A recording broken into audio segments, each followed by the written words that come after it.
Thank you for listening to this free audiobook created by Project Gutenberg and Microsoft AI. To learn more about the project or give feedback on the quality of a recording, please visit aka.ms/audiobook. The Little Mixer by Lillian Nicholson Shearon. Indianapolis, The Bobbs Merrill Company Publishers. Copyright 1922 by the Bobbs Merrill Company. Printed in the United States of America. Press of Bronworth and Company, Book Manufacturers, Brooklyn, New York. The Little Mixer. There was no fault to be found with the present itself. The trouble lay in the method of transportation. This thought was definite enough in Hannah's mind, but she had to rely upon a 7-year-old vocabulary for expression, and grown-ups are notably dull of comprehension. Even mothers don't always understand without being told exactly in so many words. "I didn't say the kimono wasn't nice, Mama," explained Hannah. "And course Cousin Carrie was awful good to send it to me, but Santy Claus is going to bring Virginia one tomorrow night, down the chimbley." Rose Joseph slipped the absurd little garment over her daughter's dainty lingerie frock, and stood her on a chair that she might view herself in the narrow mirror between the windows of the living room. The child was as lovely as a flower, but vanity was still sound asleep in her soul, and she glanced indifferently at the reflection, her body sagging with disappointment. "It is just like those little Japanese girls wear," her mother cried in that overenthusiastic adult tone which warns a child he is about to be the recipient of a gold brick. "I am sure Virginia's can't be any nicer than this one." "But, Mama, Santy Claus is going bring hers down the chimbley." "Mine," her voice dropped to a mournful key. "Mine came through the door." "But, darling, what difference does that make just so you get it?" Pity for her mother's barren childhood shone in Hannah's soft black eyes. That's no way for presents to come," she explained. "Mama, it's Christmas. It is Chanukah, Mrs. Joseph responded firmly. "Remember you are a Jewess, dear." "I can't never forget it," said the child with a catch in her voice. "'Specially at Christmas." "But darling, the Jewish children have Chanukah. It comes about the same time as Christmas, and amounts to the same thing." Hannah shook her bronze curls. "Chanukah is because the children of Israel took Jerusalem and the temple away from the bad people," she recited glibly. And you say prayers, and light candles, 8 days, and all your uncles and aunts and cousins send you things, but Santy Claus, he don't pay any attention to Chanukah. Christmas is just one day, and Santy Claus comes down the chimbley and brings things to all good children, 'cept little Jews, because it is the birthday of our Savior." Mrs. Joseph was silent so long that Hannah felt she had convinced her mother of the superiority of the Gentile Christmas over the Jewish Chanukah, and she continued more in detail. "And the children's kinfolks just give Santy Claus money, and tell him what to buy, and he brings the presents, and nobody has to bother about it 'cept him." "Hannah," Mrs. Joseph interrupted coldly, "who told you about the birthday of the Savior?" "Nellie Halloran," answered Hannah. "And Virginia, too? They've got the same one." "The same what?" "The same Savior," Hannah explained. "Darling, hasn't Mama told you many times that you must never talk about religion to Nellie and Virginia?" "Oh, we don't, Mama, never. But course we got to talk about Santy Claus and things." There seemed to be no reasonable objection to that, so Mrs. Joseph dropped the subject. She spent a great deal of time folding the despised and rejected kimono into its tissue paper wrappings.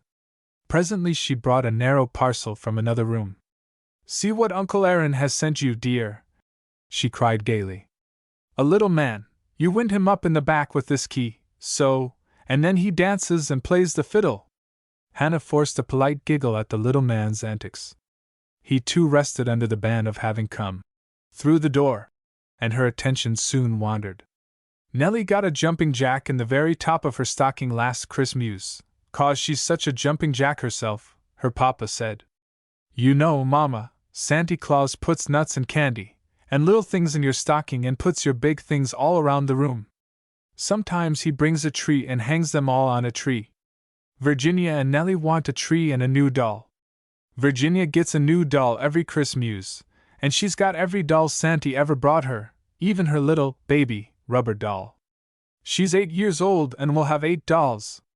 But Nellie hasn't saved a single one, and she's scared she won't get one this Christmas, awful scared. Why, dear? Asked Mrs. Joseph, when Hannah paused for breath. Because the dolls Santy brought Nellie last Christmas, you know what? She was playing Indian with her brother one day, and chopped her head off. And Nellie's mama says she don't know whether old Santy's going to forget that or not. But Nellie, she says she prays hard to the Virgin Mary every night, if she don't go to sleep too quick.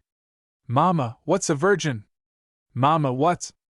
A virgin is a lady who has never been married, answered Mrs. Joseph, putting the neglected musician back into his box. Hannah wrestled alone for a moment with a mighty ecclesiastical problem, and then gave it up. The Virgin Mary is God's mother, Hannah continued. That's her picture over our fireplace, pointing to a copy of a crude 13th century Madonna and Child in a carved Gothic frame, which Eli and Rose Joseph had bought in Italy while on their wedding trip.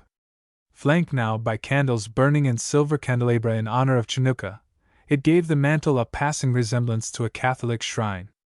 I don't think God's mother is very pretty, do you, Mama? And I think Nellie's little brother is a heap prettier than God was when he was a baby. Mrs. Joseph showed signs of having reached the limit. Hannah, she said firmly, it is time you were in bed. But Papa hasn't come home yet. Papa will be late tonight, dear. The Christmas rush, sighed Hannah. Mama, you haven't looked down my throat today, she added, playing for time. Mrs. Joseph went through the daily ritual. It looks all right, she pronounced. It is all right, came the triumphant answer. It is never going to be sore again. Virginia says. Never mind what Virginia says. If your throat ever hurts you the least little bit, you are to come to me instantly and tell me. Do you understand? Yes, Mama, but it isn't going to hurt any more, Hannah insisted. Come on upstairs to bed. Still Hannah hung back. She had not played her trump card yet, and the time was short. She caught her mother's slim white hand in hers and fingered nervously at the rings. Mama, she almost whispered. Virginia says it's Jewish Mama's fault that Santa Claus don't come to see Jewish children. If the mamas would just go to Santa and tell him to come, you will, won't you, Mama? Please, Mama. Hannah, not another word about Christmas and Santa Claus, not another word. Hannah swallowed something that came in her throat, and bravely winked back her tears. Can't Mandy put me to bed? No, dear, Mandy is busy in the kitchen. Mama will put you to bed and tell you stories. She bent down and kissed the child tenderly. Hannah flung her arms about her mother's neck. She loved the feel of the soft throat and the gently curving bosom against her little cheek, and the fragrance of her mother's hair and silken laces. She didn't know that her mother looked like a portrait by Raphael, but she did know that her mama was the prettiest, sweetest mama in all the world, and yet... Mama, I'm so tired of stories about the children of Israel. They never did anything funny. Mandy tells me tales about the old plantation, when her ma was a slave, and about old Mas, and old Ma's going to town and giving Santa Claus money so's he'd bring beads and Jews harps and things to the little niggers. And he never forgot one, from the biggest to the littlest darky, Santa didn't. The child's body began to tremble with repressed sobs. I wished I was a little darky. It's awful, sad to be a little Jewish child at Christmas time. And then the storm broke. 2 hours later Eli Joseph's tired steps sounded on the veranda, and Rose hurried to admit him, lifting a silencing hand as soon as he had crossed the threshold. Hannah has just gone to sleep, she whispered. No, she's not sick at all. He placed an arm around her and drew her into the library. Eli, your overcoat is wet, she exclaimed, untwining her arms from his neck. Snow, he said, his good-looking boyish face lighting up with pleasure. It seems we are to have a white Christmas after all. Christmas, she cried. I wish I could never hear that word again. Well, I'm glad it comes only once a year. Tonight ends my siege, though. Tomorrow night Stein goes on duty, and I come home for dinner to stay. Rose, darling, you look all tired out. You shouldn't wait up for me. It isn't that. It's Hannah. She cried for more than an hour tonight, and but for Mandy and her tales I believe she would still be crying, and she detailed the scene to him. But good gracious, Rose, let Santa Claus bring her presents to her, said Eli, when she had finished. Hannah's nothing but a baby. She is beginning to think for herself. As you did at a very early age, he reminded her. And your father the strictest of Orthodox rabbis. How old were you when you began slipping off to the Reformed temple? I broke my father's heart, she said somberly. I'll be punished through Hannah. Not unless you let Hannah think faster than you do. And remember, he added teasingly, if you hadn't run off to the Reformed temple you would never have met me. Outside at the foot of the steps, she recalled. I would never have met you inside. Maybe I am lax, he acknowledged. But it seems to me that if you are living a decent life yourself, and giving the other fellow a square deal, you are pretty nearly fulfilling the law and the prophets. And what do you suppose is happening to Hannah with a Christian Science family on one side and Roman Catholics on the other? She demanded tragically. She's decided not to take any more medicine, because Virginia Lawrence doesn't. And she has Nellie Halloran's every expression about the Virgin and the Savior. Not only that, but she has made friends with a Christian Science practitioner through the Lawrences, and calls him my friend Mr. Jackson. She runs to meet him and walks the length of the block with him every time he passes. Hannah is certainly a natural-born mixer, laughed the father. We are saving ourselves trouble by giving her the best there is to mix with. Eli, I am afraid we made a mistake moving out here, away from all our people. No, we didn't make a mistake, he declared earnestly. The square was no place to bring up Hannah, among those parvenu Jews. We have the prettiest home on the heights and the best people in town for neighbors. Our child is losing her identity as a Jewess. Let her find it again as an American, he replied. Frankly, Rose, I don't lose any sleep over trying to keep my identity as a Jew intact. If a Jew doesn't like it here, let him go back to Palestine or to the country that oppressed him, I say. I've got the same amount of patience with these hyphenated Americans as I have with the Jews who tried to segregate themselves and dot the map with New Jerusalems. Where's the sense in throwing yourself into the melting pot, glad of the chance, and then kicking because you come out something different? Come on to bed, dear, you are as pale as a ghost, and I'm so tired I can't see straight. Our baby is all right. Don't you worry. Snow falls on the just and the unjust. There was quite as much of it in Hannah's backyard as in either Virginia's or Nellie's. Perhaps even a little more had drifted into the fence corners. Hannah's joy in discovering that in this respect she had not been slighted crowded her troubles into the background. Immediately after breakfast, bundled up snugly, she stood in her yard and threw snowballs toward her neighbors' homes, while she squealed with delight. In a very few minutes 3 little girls were playing where only one had played before. The 2 newcomers, Virginia Lawrence and Nellie Halloran, presented an interesting contrast. Virginia, slim and tall for her age, with long, flat, yellow braids, handled the snow daintily, even gingerly. Nellie, fat and dimpled, her curls tousled into a flame-colored halo, rolled over and over in the snow, and then shook herself like a puppy. Until the advent of Hannah, a subtle antagonism had existed between the 2 children. Virginia's favorite game was playing lady, with a train floating gracefully behind her. Nellie's chief joy in life was seeing how long she could stand on her head, her short skirts obeying the laws of gravity all the while. Hannah, however, vibrated obligingly between the 2 sports, and kept the peace inviolate. Romping in the snow is hard play, and presently the little girls sat panting on the top step of the Joseph's back porch. Immediately Nellie produced a string of amethyst-colored beads from her coat pocket, with the announcement that she would say her prayers while resting. What kind of beads are those? Asked Hannah. Rosary beads, course, responded Nellie. Hannah, you don't know anything. I do, too. Huh! You didn't even know about the Mother o' God until I told you. I reckon I thought God was an orphan. Hannah pleaded in extenuation. But what about God's papa? She demanded with sudden inspiration. You're so smarty. Tell me about that. Oh, God didn't have to have a father, Nellie answered easily. Everything is free in heaven, so he didn't have to have a father to work for him when he was little. Then why did he have to have a mama? To tell him what to do, course. You know how 'tis. If you ask your papa anything, don't he always say, "Go ask your mama"?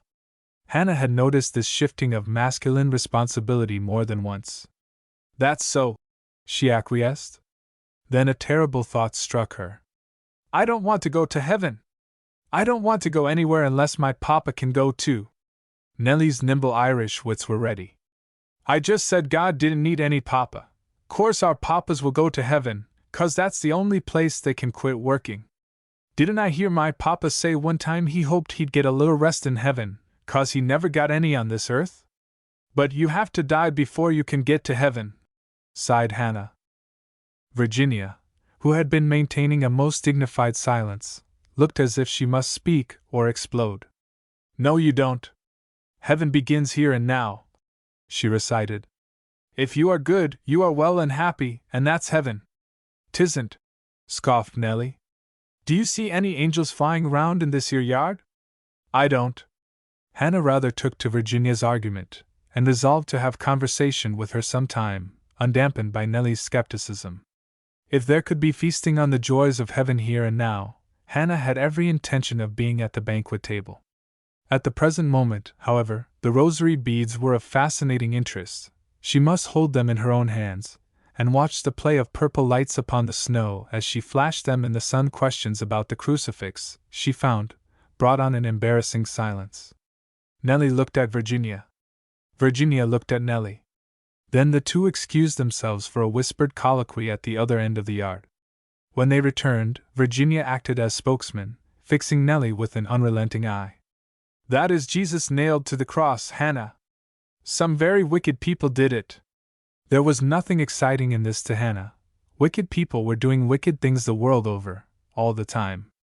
The statement fell flat, and Nellie, disappointed at the lack of dramatic effect, broke treaty. I expect the Jews did it, she said. They did not. Hannah's voice trembled. The Jews are nice people. They wouldn't do a wicked thing like that. Virginia put an arm across Hannah's shoulders. Now see what you've done, she snapped at Nellie. Oh, I expect the Irish helped them, Nellie added magnanimously. My papa says the Irish are into everything. Not having to bear the ignominy alone, Hannah was comforted. What makes you say prayers on the beads? She asked.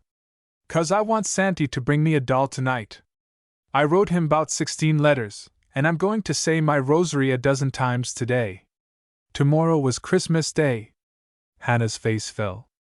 All her sorrows returned with a rush. Have you got any more of those beads? She asked. Yes, but they wouldn't do you any good, Nellie answered with quick understanding. You're not a Catholic. Couldn't I be one? Not unless you're baptized with holy water. The priest does it. The leaven had begun to work.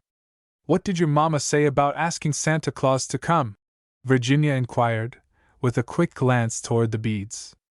Hannah shook her head, speechless. She compressed her lips into a tight line with an effort at self-control, but 2 large tears rolled down her cheeks and splashed on her scarlet coat. Again Virginia placed an arm protectingly across Hannah's shoulder. Nellie's bright blue eyes grew soft with pity. I tell you what, she exclaimed. I'll baptize Hannah, then she'll be a Gentile, and Santa Claus will come, no matter what. And when your mama sees how nice it is, she won't care. But you said a priest has to baptize anybody, objected Virginia. He does less. It's a time of danger, and you can't get any priest. Then any Catholic can baptize anybody. My mama baptized our washerwoman's little baby 'cause they knew it was going to die before Father Murphy could get there. And ain't this a time of danger? Nobody's dying. Virginia was distressingly literal. Hannah looked from one friend to the other, hoping against hope. No, but there's danger. Santa Claus won't come to see Hannah less'n something is done mighty quick, came Nellie's ready reply. And can we get a priest? You go get one, Virginia. Go get one. Clearly there was no answer to this.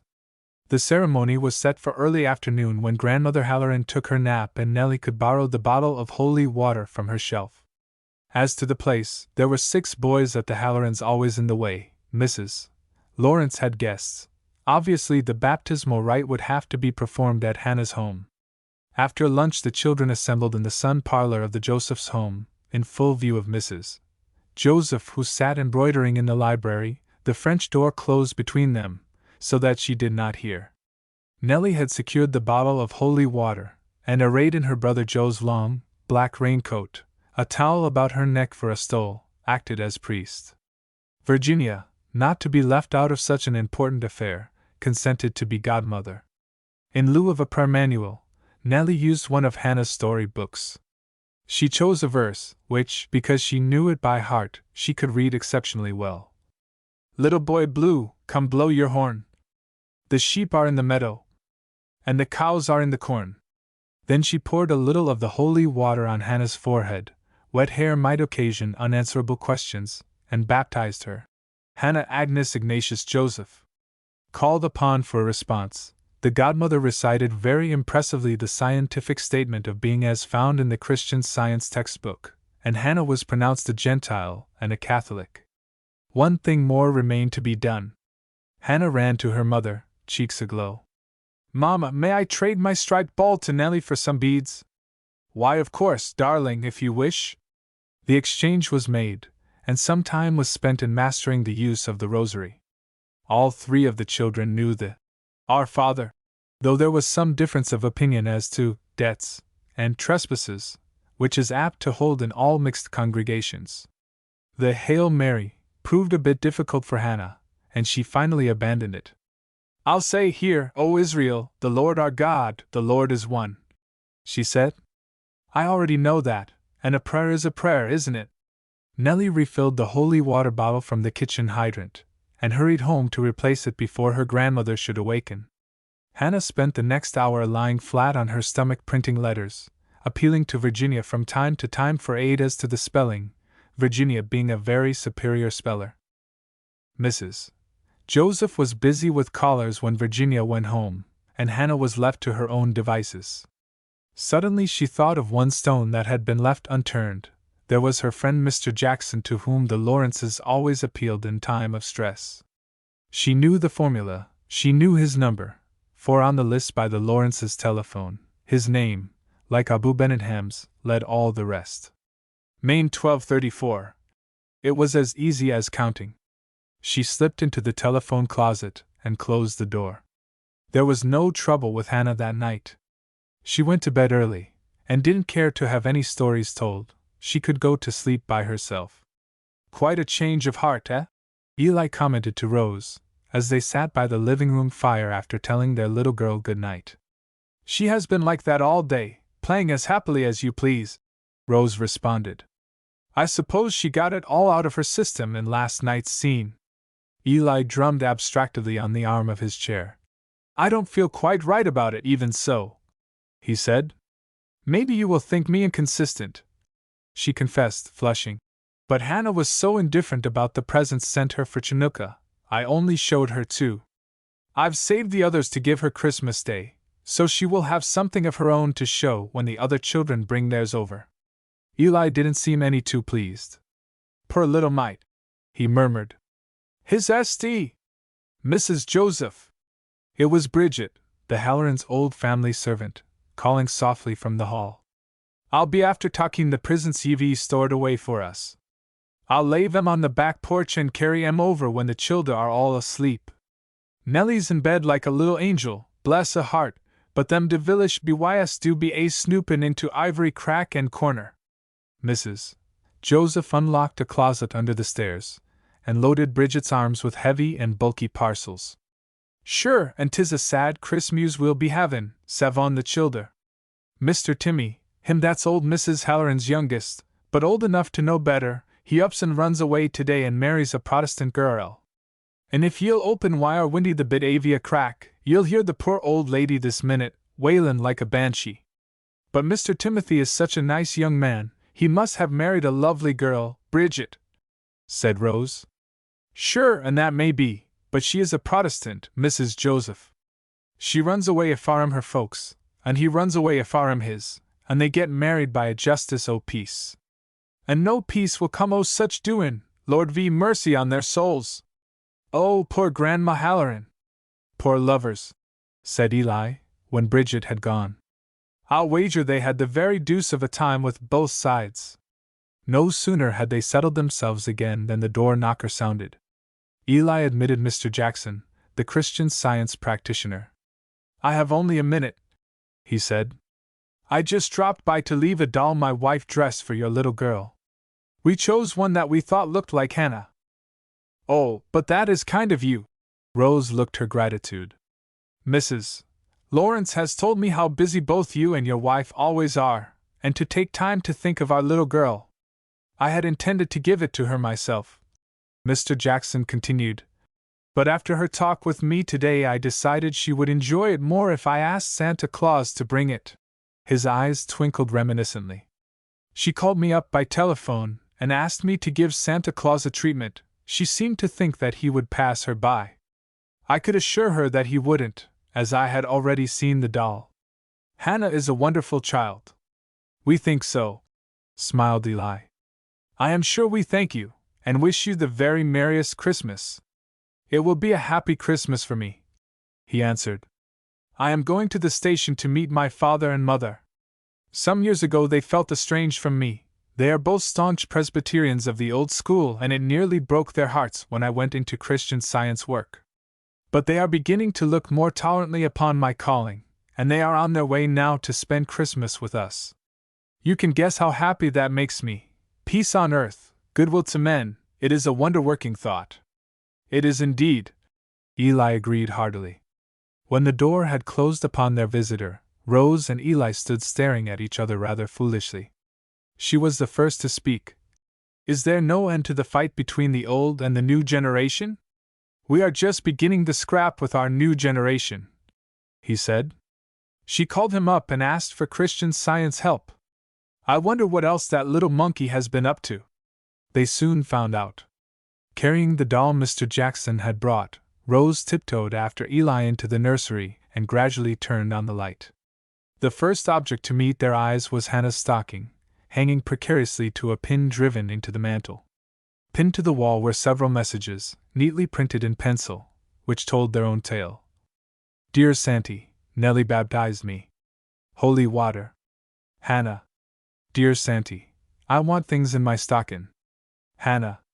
Dear Santy Claus, I am me a Gentile. Nellie baptized me. I am me a Gentile Catholic C.S. Hannah. Dear Santy, bring me any nice things you got left.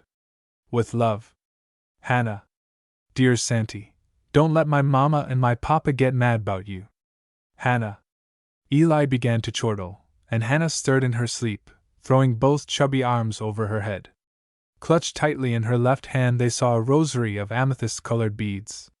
Rose snapped off the light and pushed Eli out into the hall. He sat down on the stairs and laughed until he cried. The doggone little mixer! He chuckled. A Gentile Catholic Christian Scientist, is she? And if she has ever happened to hear anything about Muhammad, believe me, she's sleeping with her feet toward Mecca right now. Rose was weeping silently over the message. Don't let my mama, my papa get mad about you. She touched her husband on the shoulder. Eli, what shall we do about it? Do? He stood up and set his jaw determinedly. You spoke just now of the fight between the old and the new generations. Do you see what we are coming to if we don't concede our child her legitimate rights? She will seek them out, and take them by force, and never forgive us for withholding them, that's what. Every child who has ever heard of Santa Claus has a right to enjoy the myth. Didn't I give $100 to the Elks and $100 to the big brothers who are looking after the empty stockings of the poor children, while my own baby? He had reached his bedroom door and was kicking off his house slippers. Eli, where are you going? Downtown to see Santa Claus if I have to break open a dozen stores, he answered determinedly. It seemed that Santa Claus, never having visited Hannah before, had a mind to make up for lost time. An overflowing stocking hung from the mantel. A tree loaded with presents and tinsel stood by her bed. About the room were placed large gifts, everything a little girl might wish for. Hannah was dazed. She didn't see her mother and father standing in the doorway of the nursery, their arms about each other, and smiling. She tugged at her window until it opened and then called to Nellie across the intervening space. "He came! He came!" she screamed, as a tousled, flame-colored head showed at the window opposite. Hannah brushed by her parents and, running to the window nearest Virginia's room, repeated her message. Then she came back into the nursery, still oblivious of mother and father, and stared about her in ecstasy. The occasion called for some expression of thanksgiving. What could it be? A 7-year-old child hasn't words for such a big emotion. She could think of but one thing to do. Reverently bowing her little bronze head, she made the sign of the cross, upside down. The end.